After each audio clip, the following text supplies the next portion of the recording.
여러분 안녕하세요. 제9장 다량무기질 세 번째 강의를 시작하겠습니다. 다량무기질이라 하면 하루 필요량이 100mg 이상인 무기질을 우리는 다량무기질이라고 합니다. 다량무기질은 총 8개가 있는데요. 칼슘과 인, 마그네슘, 나트륨, 염소, 칼륨, 황이 있습니다. 우리가 지난 시간에 칼슘, 인, 마그네슘까지 배웠고 이번 시간에는 나트륨, 염소, 칼륨, 황에 대해서 알아보는 시간을 가져보도록 하겠습니다. 이어서 미량 무기질에 대해서 알아보면요, 하루 필요량이 100mg 이하로 아주 적은 양을 필요로 하는 무기질을 우리는 미량 무기질이라고 합니다. 이것은 철이나 요오드, 망간, 구리, 아연, 코발트, 불소, 셀레늄, 크롬, 몰리브덴입니다. 다음 시간에 구체적으로 알아보도록 할게요. 그러면 먼저 지난 시간에 배운 다량무기질 제2강에 대해서 복습을 하지 않을 수 없는데요. 무기질은 인체를 구성하는 원소 중 유기물의 구성 원소인 탄소, 수소, 산소, 질소를 제외한 원소들을 총칭하는 것으로 대부분이 한 개의 화학 원소로 이루어진 금속 물질입니다. 대표적인 다량 물질로 알려져 있는 이 칼슘은 체내에서 가장 많이 존재하는 무기질로 체중의 약 1.5에서 2% 정도를 차지하고 있습니다. 인체 내 칼슘의 99%는 골격과 치아를 구성하는 데 사용되고 나머지 1%가 혈액 및 체액에 존재하면서 여러 생리작용을 조절한다고 배웠습니다. 전부 다 기억하시고 계시죠? 칼슘의 생리적 기능은 골격과 치아의 구성 성분이고 혈액 응고에 작용하며 신경 전달 물질을 방출하는 데 사용됩니다. 마지막으로 이 칼슘은 근육 수축 및 이완 작용에도 영향을 미칩니다. 대표적인 결핍증은 골다공증이 되겠죠. 비슷한 증상으로는 골감소증과 골연화증에 관련이 되어 있습니다. 칼슘을 많이 섭취해야 되겠습니다. 두 번째 E는요, 칼슘 다음으로 체내에 다량 존재하는 무기질로 체중의 약 0.8에서 1% 정도를 차지합니다. 이 중 80%는 칼슘과 불용성 결정인 하이드록시아파타이트를 이루어 뼈와 치아 조직을 형성하고 나머지 20%는 근육과 장기, 체액 등에 분포합니다. 이 E는 칼슘과 사촌관계로 아시고 가시면 되고 생리적 기능과 결핍증도 비슷한 증상을 나타내고 있습니다. 자, 마지막으로 마그네슘은요, 동식물의 모든 체내에 존재하고 있는 양이온으로서 체중이 약 60kg인 성인의 경우 체내에 약 20에서 28g 정도 함유하고 있습니다. 대부분은 칼슘 및 인과 결합하여 뼈에 존재하고 나머지는 근육과 다른 연조직에 존재하고 있습니다. 그러면은 제9장 3강 다량무기질을 배우기 전에 나는 다량무기질에 대하여 얼마나 알고 있나요? OX로 답하시오. 문제를 두 가지를 가지고 왔는데요. 하나하나 살펴보도록 하겠습니다. OX로 답해 주시면 되겠습니다. 나트륨은 인체에 해롭기 때문에 섭취하지 말아야 된다? 정답은 NO입니다. 일반적으로 나트륨은 고혈압의 원인이기 때문에 몸에 좋지 않다라는 인식이 있어서 거부하려고 하는 생각이 많으실 텐데요. 이것은 잘못된 생각입니다. 나트륨은 필수 영양소, 꼭 필요한 영양소라는 얘기죠. 필수 영양소이기 때문에 섭취해야 하지만 과량 섭취는 제한해야 된다는 얘기입니다. 두 번째 퀴즈 바로 들어가 보도록 할게요. 짜게 먹는 사람은 모두 고혈압이 된다? OX로 답해 보시기 바랍니다. 정답은 NO입니다. 고혈압은 혈압이 지속적으로 높아져 있는 상태를 말하는 것으로 혈압이 140에 90 이상으로 높은 것을 말합니다. 나트륨 이온이 체내에 과잉 축적되면 세포 외액량이 증가되어 고혈압이 될 수가 있습니다. 그러나 동일한 양의 나트륨을 섭취하더라도 각 개인의 유전적 소인에 따라서 생물학적 반응이 다르므로 나트륨 섭취에 따른 고혈압 발생률은 개인의 차이가 있습니다.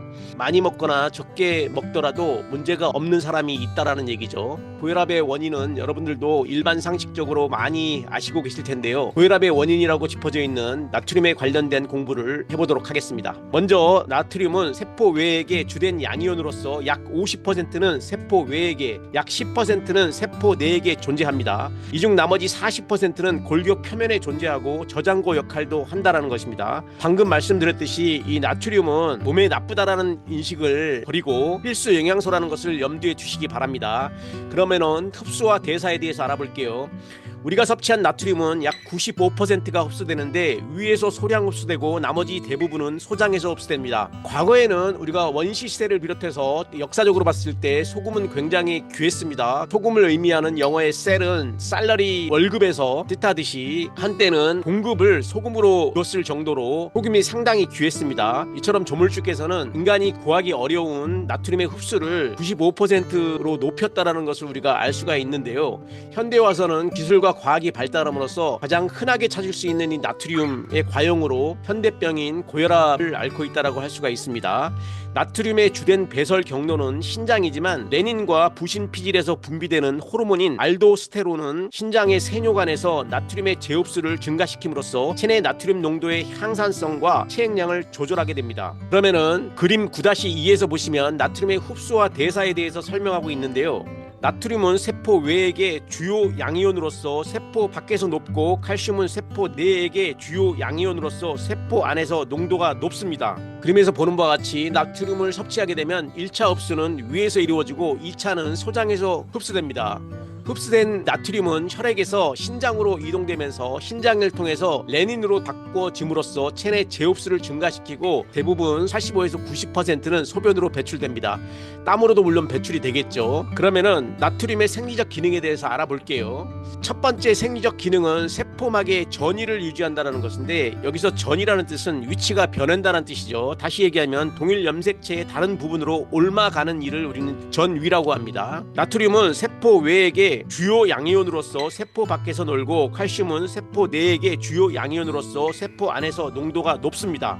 이러한 세포막 사이에 나트륨과 칼슘의 농도 차이에 의해서 막전이가 형성되어 신경 자극의 전달, 근육 수축과 심장 기능 유지가 조절됩니다. 여기서 막전이는 세포에서 나트륨과 칼슘 이온이 부지런히 오고 가며 만드는 전이 행위를 우리는 막전이라고 합니다. 뒤에서도 나옵니다. 두 번째 생리적 기능은 그림 9-13에서 보는 바와 같이 인체의 가장 작은 기본 원소인 세포는 세포 내액과 세포 외액으로 나누는데요. 그림에서 보는 바와 같이 세포 내액의 나트륨의 함량은 하나, 둘, 세 개밖에 없지만 세포 외액에는 하나, 둘, 셋, 넷, 다섯, 6개 정도로 세포 외액의 역할이 훨씬 더 많음을 우리 그림을 통해서 알 수가 있습니다. 그럼 두 번째 생리적 기능에 대해서 알아볼게요. 두 번째 나트륨의 생리적 기능은 수분 및 산 염기의 평형을 조절한다는 것인데요. 세포 내외 액 간의 칼슘과 나트륨의 농도에 따라서 생성되는 삼투압에 의해서 세포 내외의 수분 평형이 조절됩니다. 여기서 삼투압은 농도가 낮은 쪽에서 높은 쪽으로 용매가 이동하는 현상을 삼투압이라고 그러죠. 여러분 다 아시죠? 다 아실 거라고 믿습니다. 나트륨과 칼슘은 세포 외액에서 28:1의 비율로 유지되고 세포 내액에서는 1:10으로 유지될 때 세포 내외의 삼투압이 정상적으로 유지됩니다. 또한 나트륨이 양이온으로서 산과 염기 평형에 관여하여 세포 외액의 정상적인 pH 유지를 돕습니다.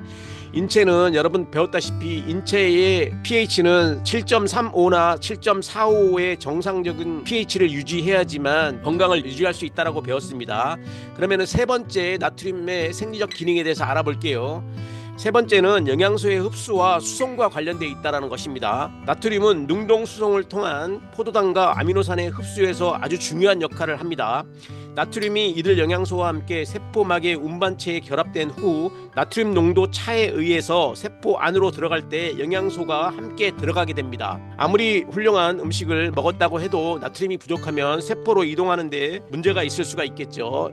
그러면은 중요하다고 할 수 있는 나트륨 결핍증에 대해서 알아보도록 할게요. 모든 나트륨은 대부분의 식품에 함유되어 있고 조리 과정에서 첨가되기도 하며 신장에서 재흡수되기 때문에 결핍증이 거의 나타나지 않습니다. 지금이야 소금이 흔하기 때문에 여러분들은 느끼지 못하시겠지만 과거에 소금이 귀했기 때문에 소금을 재흡수하는 기능을 조물주가 만들었다고 생각을 하고 있습니다. 그러나 나트륨의 섭취가 심하게 제한하거나 심혈관계, 신장 질환 치료를 받는 경우에는 결핍증이 나타나기도 하는데요. 부신 피질의 기능이 저하된 경우에는 세포 외액의 나트륨 농도가 낮아져서 체액이 세포 내로 이동하고 혈액량이 감소하여서 혈압이 낮아지게 됩니다.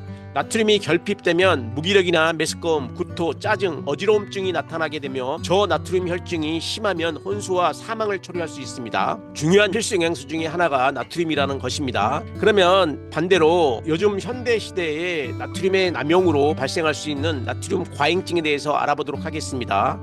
나트륨을 장기간 과잉으로 섭취하는 경우 고나트륨 혈증과 고혈압을 일으키며 위암과 위궤양의 발병률을 증가시킬 수 있습니다.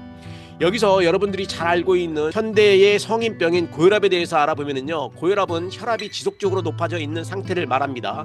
즉 정상 혈압이 일반적으로 120에 80이라는 것을 알고 있는데요, 그것에 비해서 혈압이 140이 넘어간다라든지 아랫혈압이 90 이상으로 높은 상태가 지속되면 우리는 고혈압으로 진단을 합니다. 이처럼 고혈압 상태가 지속되면 심장병이나 뇌졸중, 신장병을 유발할 수 있게 되므로 지속적인 식사 조절과 행동 수정을 통한 스트레스 조절, 규칙적인 운동 등이 필요합니다. 여기서 고혈압의 식사 원칙에 대해서 짚고 넘어가겠습니다. 우리는 무엇보다도 고혈압을 예방하기 위해서 식단을 활용하는 것이 가장 합리적인 방법인데요. 무엇보다도 정상 체중을 유지하는 것이 중요합니다. 두 번째로는 술과 담배를 가급적 피하고요. 콜레스테롤과 포화지방산의 섭취를 줄이는 것도 고혈압을 예방하는 방법 중에 하나라고 할 수가 있습니다. 다음으로는 염분 섭취를 줄이는 것인데요. 이제 지식이 아닌 상식이 되었습니다. 나트륨 함량을 줄이기 위해서 염분의 섭취를 줄이기 바랍니다. OECD 국가 중에서 발효식품이라든지 저장식품을 많이 먹는 우리 대한민국이 고혈압의 발생 빈도가 제일 높다는 것을 염두에 두시기 바랍니다. 마지막 다섯 번째로는 식이섬유를 충분히 섭취하시기 바랍니다. 식이섭취는 변비를 예방할 뿐더러 나트륨 함량을 같이 왼쪽 오른쪽으로 같이 들고 나가기 때문에 나트륨의 함량을 줄이는 아주 좋은 근원이 된다라는 것입니다. 식이섬유를 충분히 섭취하시기 바랍니다. 그러면 나트륨의 영양 섭취 기준과 근원 식품에 대해서 알아볼게요. 건강을 유지하는 데 필요한 성인의 하루 나트륨 최소 필요량은 500mg이지만 실제로는 나트륨의 결핍증보다는 과잉 섭취가 문제가 됩니다. 여러분 다 동감하시죠? 나트륨의 과량 섭취는 고혈압을 유발할 수 있으므로 우리나라에서는 하루 나트륨 충분 섭취량을 1.5g으로 정하고 만성 질환의 위험을 감소하기 위해 하루 섭취가 2.3g을 넘지 않도록 권장합니다. 이것을 2.3g을 소금으로 환산했을 경우에는 5.75g이 되는데요. 우리가 작은 티스푼 한 스푼을 우리가 3g으로 정했을 때 작은 티스푼으로 2스푼을 먹으면 안 된다는 얘기입니다. 우리나라 사람들이 실제로 섭취하는 소금의 양은 15에서 25g으로 섭취를 줄이는 것을 권장하고 있습니다. 아까도 말씀드렸듯이 OECD 국가 중에서도 가장 많은 소금을 섭취하고 있죠. 나트륨의 주요 구본은 소금을 함유한 식품이며 가정에서 사용하는 소금은 나트륨이 40%, 염소 60%로 이루어져 있습니다. 소금의 40%가 나트륨이라는 얘기죠. 그렇기 때문에 하루 권장 섭취량이 2.3g이지만 소금으로 봤을 때 5.75g이 된다는 것입니다. 나머지 60%는 염소라는 거 염두에 두시기 바랍니다. 육류에는 채소류나 과일류, 콩류에 비해서 비교적 많은 나트륨이 함유되어 있고 가공식품과 대장, 간장, 고추장, 케찹, 감자칩 등도 나트륨 함량이 높습니다. 소금은 식품을 저장하는 데 용이하게 쓰이기 때문에 저장식품이나 발효식품을 많이 먹는 한국의 식단에서는 자연스럽게 나트륨 함량의 섭취가 높을 수밖에 없는 것이지요. 또한 베이킹 파우더와 화학조미료, 발색제로 사용되는 아질산 나트륨 등에도 많이 함유되어 있습니다. 빵을 만들 때 사용하는 베이킹 파우더 많이 보셨을 텐데요. 짠맛이 전혀 나지 않는 베이킹 파우더에서도 나트륨의 함량이 높다라는 거 염두에 두시기 바랍니다. 더군다나 밀가루 반죽에 사용되는 짬뽕과 짜장면에 사용되는 밀가루 반죽에서도 우리가 많은 양의 화학 조미료를 사용하는데요. 거기에는 나트륨의 함량이 40% 정도가 들어있다라는 거 염두에 두시기 바랍니다. 그러면은 한국인의 나트륨 구본식품의 함량을 알아보도록 할게요. 표 9-11에서는 보시는 바와 같이 한국인의 하루 나트륨과 염소 섭취 기준을 보이고 있는데요. 여러분 나이 성인 19세에서 29세를 놓고 봤을 때 충분 섭취량이 1.5g이고요. 만성 질환이라든지 위험 감소 섭취량은 2.3g입니다. 하루 충분 섭취량도 2.3g이기 때문에 티스푼 2개 이하로 드셔야 된다는 것입니다. 여성분도 남성과 동일한 섭취 기준입니다. 그러면 나트륨의 주요 근원 식품을 100g당 함량으로 알아보도록 할게요. 소금은 당연히 40%가 나트륨으로 되어 있기 때문에 100g당 함량이 33g으로 되어 있고요. 여러분이 많이 사용하고 있는 조미료, 미온이라고 하는 이 조미료도 15g이나 들어 있습니다. 우리나라에서 많이 먹는 어패류, 젓갈에는 많은 양의 소금을 사용하지요. 된장이나 짜장의 면에서도 상당히 많은 조미료가 들어가기 때문에 조심해야 됩니다. 여러분들 짜장면을 먹었을 때는 물이 많이 먹히는 경험을 해보셨으리라고 봅니다. 고추장, 불고기 양념, 라면, 배추, 빵, 국수처럼 근원 식품 중에서는 여러분들이 대부분 좋아하고 쉽게 접할 수 있는 모든 식품에서 다량의 나트륨의 함량을 우리가 확인할 수 있듯이 리스트에 올라와 있는 것들을 조심해야 될 것 같습니다. 그러면은 1회 분량당 함량을 통해서 나트륨의 함량을 그래프로 알아보도록 할게요. 여러분들이 제일 좋아하시는 라면에는 엄청나게 많은 나트륨이 들어있는데요. 하루 권장 섭취량이 거의 들어있습니다. 특히 면에도 나트륨 함량이 들어있다는 것을 염두에 두시기 바랍니다. 국물은 반드시 드시지 말기 바랍니다. 반찬으로 빠질 수 없는 어패류 젓갈이나 김치에서도 상당히 많은 양의 나트륨이 들어있다는 것을 알 수가 있습니다. 국수, 건미역, 짜장, 빵, 된장, 소금, 빵에도 베이킹 파우더가 들어가 있기 때문에 빵에도 나트륨 함량을 확인할 수가 있습니다. 된장, 소금, 불고기 양념, 분말 조미료, 배추김치, 고추장 등의 나트륨 함량이 많이 들어가 있습니다. 식단에서 나트륨 함량을 잘 관리하셔서 우리나라 3명당 1명이 앓고 있는 성인병의 고혈압을 예방하시는 현명한 사람이 되시기 바랍니다. 그러면은 이 정도로 나트륨에 대해서 알아보았고요. 다음에는 칼륨에 대해서 알아볼게요. 칼륨은 세포 내에게 중요한 양이온으로서 신체 총량의 약 95%가 세포 내에 존재합니다. 또한 칼륨은 체내의 대표적인 전해질로서 60% 이상이 물로 구성된 인체의 정상적인 기능을 하기 위해서는 세포 내외의 칼륨 농도 조절이 중요합니다. 칼륨은 소장벽을 통해서 쉽게 흡수가 되는데요. 칼륨은 소화액의 성분으로 소장에서 배출되는데 대부분이 재흡수되고 소량만이 대변으로 배설됩니다. 나트륨 칼륨 펌프에 의해서 나트륨이 세포 내에서 세포 외로 이동되면 칼륨 이온과 세포 내로 이동되어 세포 외액과 세포 내액 간의 양이온의 평형을 유지하려고 합니다. 체내 칼륨 양이 상승되면 신장을 통해서 체외로 방출됩니다. 그러면은 칼륨의 생리적 기능에 대해서 알아볼게요. 칼륨의 생리적 기능은 크게 3가지로 나누는데요. 첫 번째는 막전이 유지입니다. 막전이는 한 단위로서 세포에서 나트륨과 칼륨 이온이 부지런히 오고 가며 만드는 전이 행위를 우리가 막전이라고 합니다. 전이는 위치가 변하는 것을 이야기한다고 말씀드렸습니다.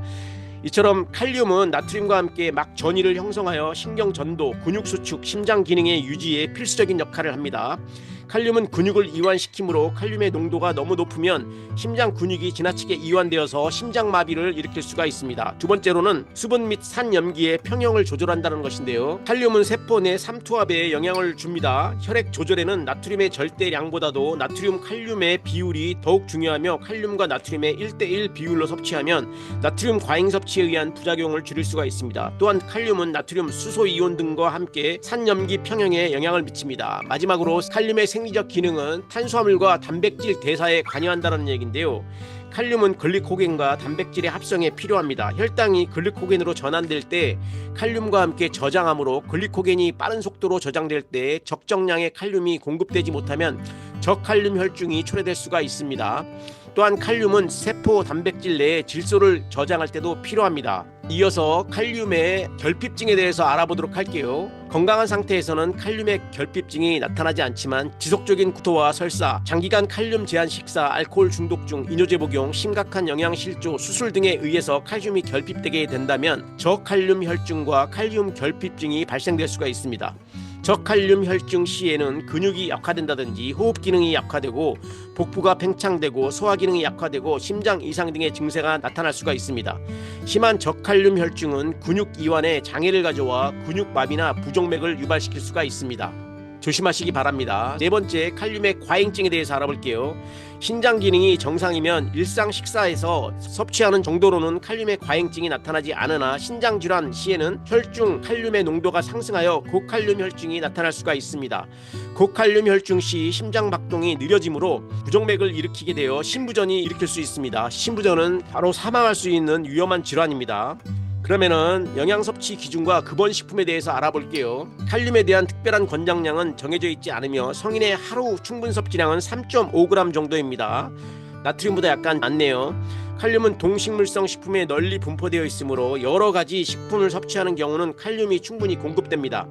대표적인 칼륨의 급원식품으로는 고구마나 감자, 육류, 토마토, 시금치, 바나나 등에 있습니다. 한국인의 칼륨 급원식품과 함량을 알아보도록 할게요. 표 9-13을 보시면 한국인의 하루 칼륨 섭취 기준이 나와 있는데요. 여러분 나이 19세에서 29세 여성 동일합니다. 하루 충분 섭취량은 3.5g입니다. 3.5g은 작은 티스푼 1개의 양을 3g으로 생각하시면 되겠습니다. 그러면 칼륨의 주요 구본 식품에 대해서 알아볼게요. 이것은 100g당 함량을 나타내고 있는데요. 대두에 칼륨의 함량이 상당히 많이 들어 있습니다. 이외에도 시금치나 참외, 고구마, 닭고기, 바나나, 감자, 배추, 돼지고기, 토마토, 복숭아, 우유에 있는데요. 영양 성분이 거의 없다라고 알려져 있는 이 참외 성분에 칼륨이 많이 들어 있음을 우리가 알 수가 있습니다. 그러면은 1회 분량당 함량을 도표를 통해서 알아볼게요. 방금 말씀드린 참외에 많이 들어있음을 우리가 표를 통해서 알 수가 있습니다. 참외를 통해서 칼륨의 섭취를 도와야 되겠습니다. 이것으로써 칼륨에 대해서 알아봤고요. 다음에는 염소에 대해서 알아볼게요. 염소는 세포 외액의 중요한 음이온으로서 주로 나트륨과 칼륨 이온의 짝 이온으로서 작용합니다. 염소는 체내에 널리 분포되어 있으며 위액에 다량 존재하고 나트륨과 결합하여 소금의 형태로 섭취하게 됩니다. 흡수와 대사에 대해서 알아볼게요. 염소는 나트륨, 칼륨과 함께 소장에서 흡수되며 주로 소변으로 배설되고 소량이 땀으로 배설됩니다. 또한 염소는 나트륨과 함께 알도스테론의 작용으로 신장에서 재흡수됩니다. 알도스테론은 무기질의 호르몬의 이름입니다. 그러면은 염소의 생리적 기능에 대해서 알아볼게요. 염소는 수소 이온과 결합하여 염산을 형성하는데요. 염산은 위액의 중요 구성 성분으로 펩시노겐을 활성형인 펩신으로 전환시킵니다. 펩시노겐은 펩신의 원체이지요. 펩신은 위액의 분해 요소이고요. 염소 이온은 나트륨과 함께 삼투압을 조절하고 체액의 pH를 조절합니다. 여기서 삼투압은 농도가 낮은 쪽에서 높은 쪽으로 용매가 이동하려는 현상을 이야기한다라고 말씀드렸습니다. 그러면은 염소의 결핍증에 대해서 알아볼게요. 염소는 소금의 형태로 섭취하면 결핍증이 거의 일어나지 않으나 장기간의 잦은 구토 등으로 위액이 손실되면 결핍 증세가 나타날 수도 있습니다. 염소가 결핍되면 성장이 지연된다든지 식욕이 저하되고 무기력, 쇠약 등의 증세가 나타남을 임상을 통해서 알 수가 있습니다. 그러면 염소의 과잉증에 대해서 알아볼게요. 염소의 과잉 섭취로 체내의 염소 보유량이 증가하면 나트륨 이온의 보유량도 증가돼서 고혈압을 일으킬 수가 있습니다. 영양 섭취 기준과 급원 식품에 대해서 알아볼게요. 염소의 권장량은 설정되어 있지 않으나 성인의 경우 하루 충분 섭취량은 2.3g으로 대부분의 경우 염소는 나트륨과 함께 존재하므로 나트륨의 섭취가 적절하면 염소 역시 충분히 공급됩니다. 염소의 내용을 간단히 이 정도로 하고요. 다음으로는 마지막 다량 무기질인 황에 대해서 알아보도록 하겠습니다. 대부분의 무기질은 체내에서 이온의 형태로 작용하지만 황은 체내에서 비타민이나 아미노산의 구성 성분으로 존재합니다. 비타민을 공부할 때 황을 언급했던 기억이 일어나는데요. 흡수와 대사에 대해서 알아볼게요. 식품 중에 황은 대부분이 유기물 형태로 소장벽을 통해서 흡수가 됩니다. 황함유 아미노산이 대사되면 황산 음이온이 생성되는데요. 이 물질은 신장에서 칼슘의 재흡수를 낮추는 역할을 합니다. 그러므로 동물성 단백질을 과잉 섭취하면 소변으로 칼슘 배설이 증가합니다. 황의 기능은요. 황은 황함유 아미노산인 메티오닌과 시스테인 등의 구성 성분으로 결체 조직이라든지 손톱, 모발 등에 다량 함유되어 있습니다. 또한 산과 알칼리 편형에 관여하고 약물 해독 과정에도 아주 중요한 역할을 합니다. 황은 글루타티온의 구성 성분으로서 생체 내에서 산화 환원 반응에 관여합니다. 그 밖에 황은 인슐린이나 헤파린, 비타민 B1, 비오틴, 코엔자임 A 등의 필수적인 구성 성분입니다. 황의 구성 성분인 시스테인과 시스틴의 화학 구조를 보시고 계십니다. 참고하시기 바랍니다. 그러면은 황의 결핍증 및 과잉증에 대해서 알아볼게요. 황의 결핍증과 과잉증에 관해서는 알려진 바가 없으며 메티오닌과 시스테인이 풍부한 식사를 하는 한 부족 증상은 거의 나타나지가 않습니다. 그러면 마지막으로 영양 섭취 기준과 급원 식품에 대해서도 알아볼게요. 황의 권장량은 정해져 있지 않으며 육류, 가금류, 생선, 땅콩, 말린 콩 등 단백질 식품이 주요 급원 식품입니다. 황 급원 식품과 함유량을 도표를 통해서 알아보시면은요. 콩가루, 땅콩, 돼지고기, 소고기, 닭고기, 밀가루, 통밀, 보리, 달걀 등에 골고루 들어있음을 확인할 수가 있습니다. 그러면은 황의 주요 급원 식품을 그래프를 통해서 알아보도록 할게요. 보시는 그림은요. 1회 분량당 함량인데요. 돼지고기에 많은 황이 들어있음을 알 수가 있습니다. 이것으로써 8가지 다량 무기질의 내용을 공부해 보았는데요. 마지막으로 다량 무기질의 요약표를 보고 복습을 해보도록 하겠습니다. 여러분들이 중요하게 알아두어야 할 내용은요. 영양소의 이름과 생화학적 기능, 그 다음에 결핍증의 기능, 과잉증의 기능, 무엇보다도 요리사나 제과사가 영양소의 풍부한 식품이 어느 것이 있는가를 알아두실 필요가 있습니다. 그래서 칼슘은 골격 구성에 관여를 하고요.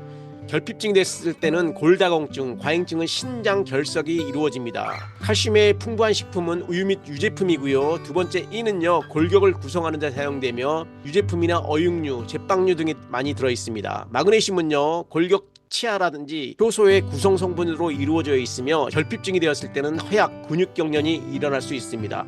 마그네슘이 풍부한 식품으로는요, 전곡류라든지 녹황색 채소에 많이 들어있습니다. 오늘 배운 나트륨은 세포 외액의 양이온, 신경자극 전달, 삼투압 조절에 작용을 하고요. 결핍증은 근육경련이나 식욕감퇴가 일어나고, 과잉증의 대표적인 것은 고혈압이라는 걸 명심하시기 바랍니다. 다섯 번째로는 칼륨은요, 불규칙한 심장박동이나 식욕 상실의 결핍증이 나타날 수가 있으며, 과잉증으로서는 신장 기능이 이상이 올 수가 있습니다. 시금치나 호박, 바나나 등에 칼륨이 많이 들어 있습니다. 염소는 유아의 경우 혼수 상태가 이루어질 수 있고요. 나트륨과 결합하여 고혈압을 발생하는 과잉증이 유발될 수가 있습니다. 소금과 같이 식탁염에 많이 들어 있고요. 마지막으로 여덟 번째로 황은 세포 단백질 및 비타민의 구성 성분으로서 약물의 해독작용에 관여를 합니다. 황이 결핍증은 거의 나타나지 않고 과잉증도 흔하지 않습니다.